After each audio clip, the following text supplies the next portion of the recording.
ഈ സൂര്യൻ്റെയും ചന്ദ്രൻ്റെയും ഗതി അനുസരിച്ചാണ് ഏറ്റവും കൂടുതലായിട്ട് നമ്മൾ സമയം കണക്കാക്കുന്നത്. സൂര്യൻ ഉദിച്ചസ്തമിക്കുന്നു, ഉദയം തൊട്ട് അടുത്ത ഉദയം വരെ ഒരു ദിവസം. അതെ, 12 മണി എന്നുള്ളത് ഇപ്പോൾ ഇംഗ്ലീഷുകാർ പാശ്ചാത്യർ കൊണ്ടുവന്നൊരു സമയമാണ്. നമുക്ക് ഉദയാന്തം ആണ് ഒരു ദിനം. ഉദയാന്തം ഈ സാവനം ദിനവിശേഷി.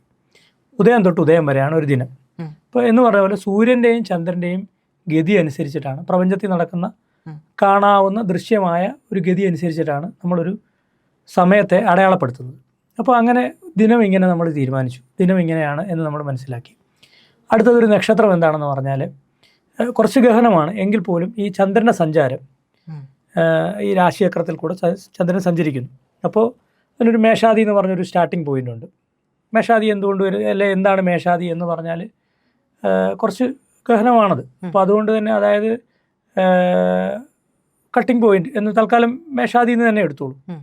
ഇപ്പോൾ ഈ മേഷാദിയിൽ നിന്ന് തുടങ്ങി ഒരു 13 ഡിഗ്രി 20 മിനിറ്റ് വരുന്ന ഒരു ആർക്ക്, ഈ 13 ഡിഗ്രി 20 മിനിറ്റ് വരുന്ന ഒരു ആർക്ക്, ഈ ആർക്കിൽ കോടാനുകോടി നക്ഷത്രങ്ങളുണ്ടാവും. അതിനകത്തൊരു പ്രധാന നക്ഷത്രമാകും അശ്വതി. അപ്പോൾ ഈ ആദ്യത്തെ ഈ 13 ഡിഗ്രി മേഷാദിയിൽ തുടങ്ങി 13 ഡിഗ്രി 20 മിനിറ്റിൽ